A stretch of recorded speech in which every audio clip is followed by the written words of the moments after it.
किसी ने क्या खूब कहा है, यदि आपके कंधों पर बहुत भारी जिम्मेदारियां आ गई हैं, तो समझ लेना कि भगवान ने एक बड़ी सफलता के लिए आपको चुन लिया है।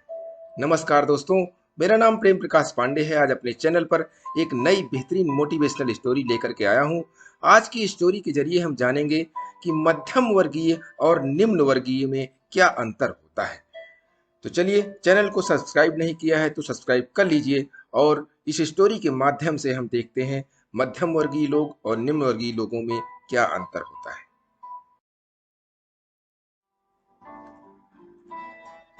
मॉम, मेरे नए लैपटॉप का क्या हुआ? आदित्य ने विभा से पूछा। पैसे आते ही खरीद देंगे बेटा, विभा ने धीरे से जवाब दिया। क्या मतलब है पैसे आते ही? आपको पता भी है मेरी पढ़ाई, मेरे प्रोजेक्ट का कितना नुकसान हो रहा है। रिजल्ट खराब आया है तो मुझे मत कहना, आदित्य गुस्से से भुनभुनाया। पर बेटा, तुझे जो मॉडल चाहिए वो बहुत महंगा है। पापा अभी इतने पैसे कहाँ से ले आएंगे? अभी तो तेरे ट्यूशन वाले सर को भी पूरे साल भर की फीस, विभा कहते हुए चुप हो गई। तो ये सब मुझे इंजीनियरिंग में दाखिल करवाने से पहले ही सोचना चाहिए था ना। पैसा नहीं था तो? बेटे की बात विभा को अंदर चुभ गई। हर साल कॉलेज की फीस, हर विषय की ट्यूशन की फीस, अलग से आने जाने के लिए मोटरसाइकिल भी ले दी कि बस में समय खराब ना हो, फिर भी जैसे तैसे ही पास होता है। और अब ये इतने महंगे लैपटॉप का खर्च एक मध्यम वर्गीय पिता कितना करे? उस पर अभी भी 2 साल बचे हैं।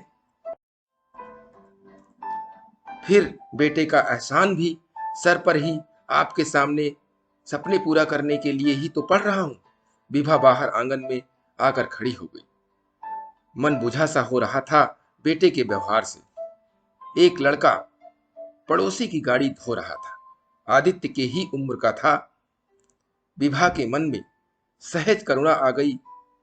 पढ़ाई करने की जगह बेचारा मेहनत करके परिवार के लिए पैसे जोड़ता है। कहां तक पढ़े हो बेटा? अचानक ही विभा के मुंह से सवाल निकल गया। लड़के ने ऊपर देखा और मुस्कुरा कर कहा, इंजीनियरिंग के तीसरे साल में हूं आंटी जी। क्या? विभा चौंक गई। तुम तो काम करते हो, फिर पढ़ते कब हो? सुबह काम करता हूँ, 10 बजे कॉलेज जाता हूँ, पढ़ाई बस में आते जाते और रात में कर लेता हूँ। शाम को सेकंड और फर्स्ट ईयर के स्टूडेंट को ट्यूशन पढ़ाता हूँ। पिताजी कपड़ों पर प्रेस करने का काम करते हैं ना, मेरी फीस नहीं दे सकते तो मैं खुद अपनी फीस कमाता हूँ, सहज से उसने बताया। वो आदित्य के कॉलेज का ही छात्र था और हर साल क्लास में टॉप करता था। मॉम, पापा को बोलो मुझे आज ही लैपटॉप चाहिए, नहीं तो कॉलेज मैं आज नहीं जाऊंगा। विभा के कानों में थोड़ी देर पहले बोले गए आदित्य के शब्द गूंज गए और अचानक उसने एक सवाल कर दिया। तुम्हें गुस्सा नहीं आता कि तुम्हें खुद ही कमा कर पढ़ना पड़ रहा है? तुम्हारे पिताजी कभी मन नहीं करता कि पढ़ना छोड़ दूं? कभी नहीं मैडम, मैं पढ़ रहा हूं तो मेरा ही भविष्य सुधरेगा ना। मैं कोई अपने माता पिता पर थोड़े ही एहसान कर रहा हूं, अपना ही जीवन बना रहा हूं, लड़के ने सहज भाव से उत्तर दिया। लैपटॉप के लिए माँ के पास तकाजा करने के लिए आते हुए आदित्य के पांव लड़के की बात सुनकर दरवाजे पर ही ठिठक गए। तो दोस्तों, इस कहानी से यही समझाने का प्रयास है कि मध्यम वर्गीय लोग बहाने बनाते हैं, दूसरों को दोष देते हैं और निम्न वर्गीय अपनी जिम्मेदारियां खुद लेते हैं। इसीलिए आपने देखा कि कई बार अभाव में रहकर भी सफलता प्राप्त कर लेते हैं और पूरी सहूलियत होने के बावजूद भी असफल हो जाते हैं। इसी सोच और के कारण लोग जो सफलता प्राप्त नहीं कर पाते। तो दोस्तों, इस कहानी से हमें समझने को मिला होगा कि सफलता, असफलता और काम करना ना करना सब अपनी जिम्मेदारियों के ऊपर निर्भर करता है।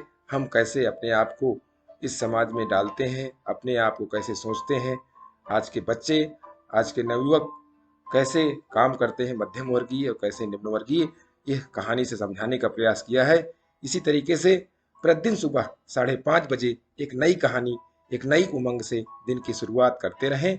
तब तक के लिए छोटों से मिले प्यार और बड़ों से मिले आशीर्वाद और भगवान के सहारे के साथ यही कहूंगा कि काम तो सभी करते हैं, पर काम करो कुछ ऐसा कि उदाहरण बन जाए।